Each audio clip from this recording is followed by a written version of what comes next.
Welcome back to the GSMC Sports Podcast brought to you by the GSMC Sports Network. Continuing on with our Super Bowl talk here, specifically getting more so into, of course, the champion Kansas City Chiefs.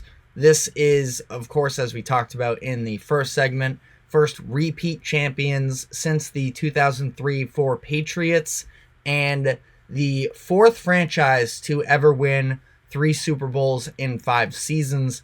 That list also consists of the Steelers in the mid to late 70s, the Cowboys winning 3 and 4 years from 1992 to 1995, and then the Patriots with the 3 and 4 from 2001 to 2004. The Steelers actually won 4 in 6 years, but again, these are what we look at as the dynasties. Now, I know the Cowboys had a couple other ones in there, same with the Steelers as well. The Patriots is a little interesting because they were more so going 10 years without anything and then coming back around in that mid to late 2010s and rattling off another 3. So it was the total of 6 in that 15-20 year span. But, I think that this does put the Chiefs at a different level of officially becoming a dynasty. In my opinion, I have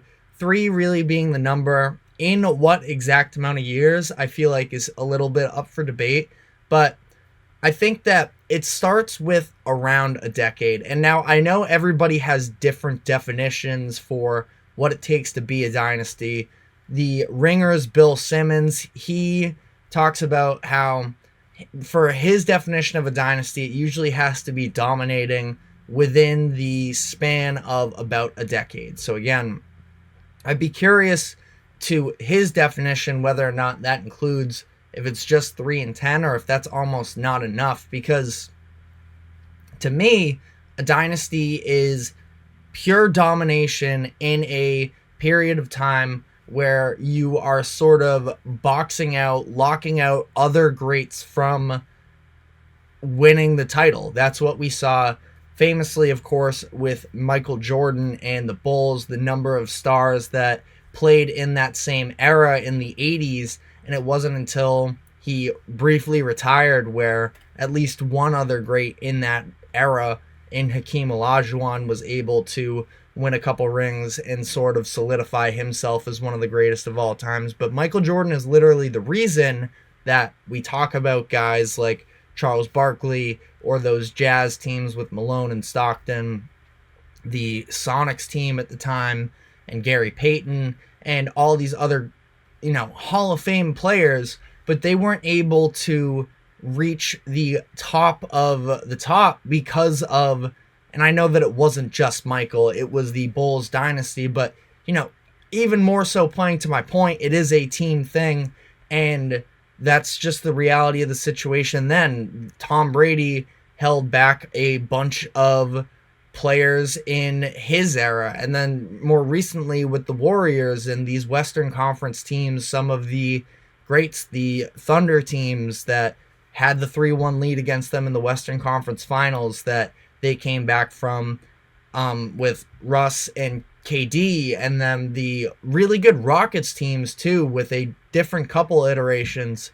of Harden and whatever co-star you want to throw in there. The best form of them was with him and Chris Paul. But, that's sort of what a dynasty does, is it pushes down these other groups of all-time great players and all-time great teams to a lower level than them because they are so dominant. And that's what we're currently seeing with Mahomes and the other QBs in the AFC, where we're going to have a little bit of reservations with Josh Allen and Lamar Jackson and whoever else is trying to rival for the, at this point, again, the top quarterback in the league alone is sort of a title that I think Mahomes is going to be holding himself for a long period of time now. But now there's not even really an argument to be made. And not just that, but do these other players have it in them to be a Super Bowl caliber quarterback? It's tougher to prove that you are when you're going up against the generational dynasty that is currently the Kansas City Chiefs. So in my mind, I think it's no doubt, yes, they are. If you think about too, the way that they have sort of shaped the NFL, the roster construction, the schematic differences that defenses have sort of adopted over time since Mahomes and the Chiefs have been so dominant. I mean, there was a time period there early in the Chiefs days where they had Tyreek Hill and they would just demolish you with over-the-top deep plays. You had the speed of Tyreek and the arm of Patrick Mahomes, and it was just deep balls and deep balls and deep balls. And then all of a sudden, other teams started to replicate that. The Bills did so. And as a result, we saw defenses sort of adjust to this new era led by Patrick Mahomes, similar to Curry and the three-point shooting of that Warriors dynasty, where they started playing two safeties back more. And it was forcing teams to more so go methodical drives up the field.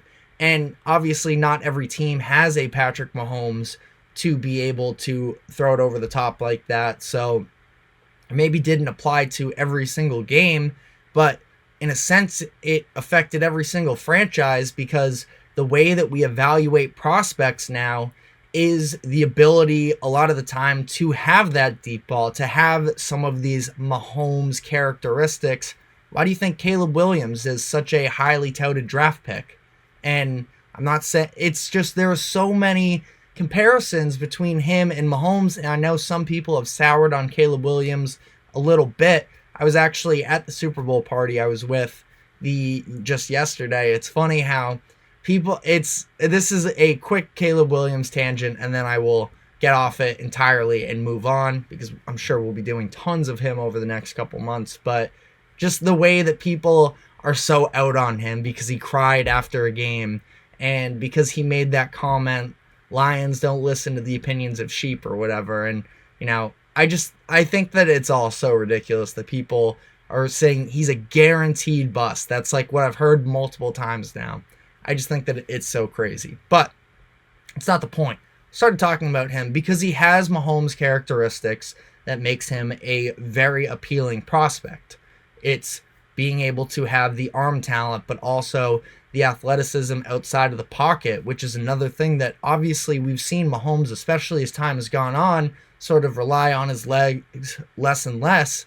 But anytime he needs to pull it, he does. We saw the scramble out that he had. This was in the fourth quarter to pick up a first down. And then the very next play, they ran a read option. Bosa comes flying off the right edge, and he pulls it for 22 yards himself. Like, he has this running ability and just overall talent that everybody in the NFL wants to replicate.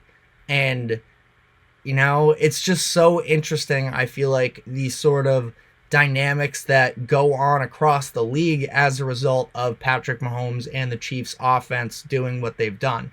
Now, we've since seen the Chiefs sort of similar to the conversation about Mahomes using his legs, but we've seen the Chiefs adjust from they're not just a deep ball threat type of team, and part of that's the maturation of Mahomes in the pocket, being able to put together these drives. And I forget who it was. It was somebody last night, I think, on either NFL Network or on CBS, but somebody has made the point that we have so much internal arguments as football fans about this whole game manager idea and the negative connotations that come to it.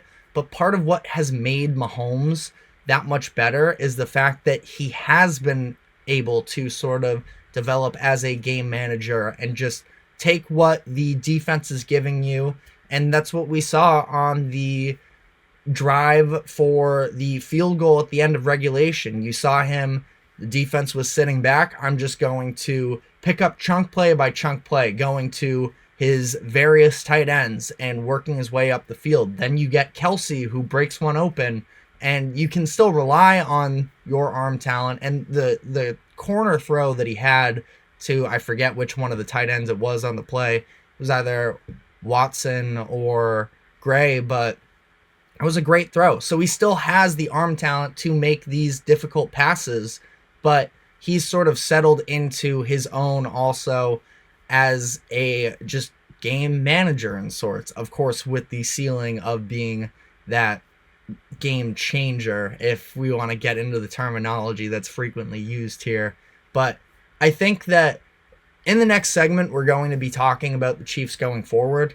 So, we'll get more into it as it is, but this is just sort of an example of this is probably just about, and we'll see, obviously, because it requires the Chiefs drafting well and still building up their roster well. They've done a pretty good job up to this point these past couple years, obviously good enough to win back-to-back Super Bowls, but this is probably just about as bad as the receiver situation is going to get for Mahomes and the Chiefs, because we saw them sort of have to take on this different identity this year where it was more defensive based, and they're going to have some decisions to make with that defense, but they were able to rely on that so much more heavily that they were trying to incorporate the run game more, and Pacheco's been very good for them when he can stay healthy. And you have Rice coming along during the course of the season, and I thought that overall he was fine in the Super Bowl, but it's not like they had any players that were really fully changing the game like that. And yes, you have Travis Kelce, who was, again, very quiet first half, but at least was able to, make the big plays in the second half, which is what we see him do. It obviously seemed like it helped some, not that Greenlaw was the primary matchup for Kelce throughout the course of the game, but once it was Greenlaw going down, it was a lot more of that Burks from the 49ers. I'm blanking on his first name right now, but once they got that backup linebacker in, they were looking to attack more and they were able to take advantage more. So it was Oren Burks for the 49ers. It's just sort of the strategic thing of, Mahomes understanding the matchups and all that. And, I don't know too much about Burks as a player himself, but again, it's just understanding the moment there. And Kelce was able to capitalize on that. He finishes the game with, after I think it was only one catch or something like that in the first half, finishes with 9 catches for 93 yards.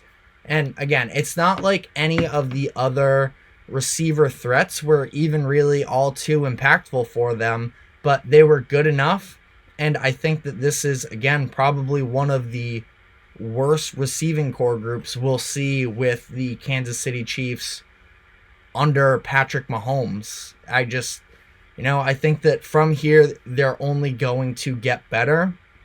Now, again, that's maybe a big assumption, but I think that, what makes this run so impressive, from when Mahomes first started with the Chiefs to now, is, again, just these different identities that they've been able to be malleable and be able to pick up different things and play different styles that best suits them going forward. And, I think that this was one of the more difficult paths for them during this run, is because it was a little bit less Patrick Mahomes reliant. You can argue it was more because of the lack of surrounding talent, but I felt like this year was a lot more about the defense and sort of having that identity and having Mahomes make the big plays when they need.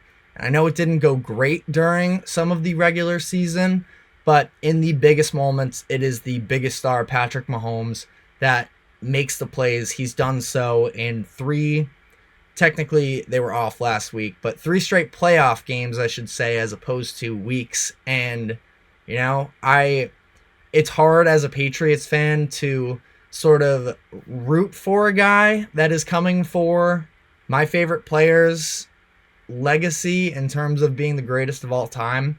But, he is just so incredibly fun to watch. And I know that you don't like the Chiefs, they're the villains, but, they are a dynasty now. They are greatness, and other teams should be sort of studying what they do here. I know it's not as easy as just getting a Patrick Mahomes, but I do think that there are other sort of supplemental lessons that you can pick up as far as flexibility and reinventing yourself when need be in the moment that the Chiefs were able to do through these two Super Bowls. So we are going to take a break here. When we come back on the other end, we're going to be getting into what is next for the Chiefs. How does this look going forward, more so in depth? So stick with us. We will be right back.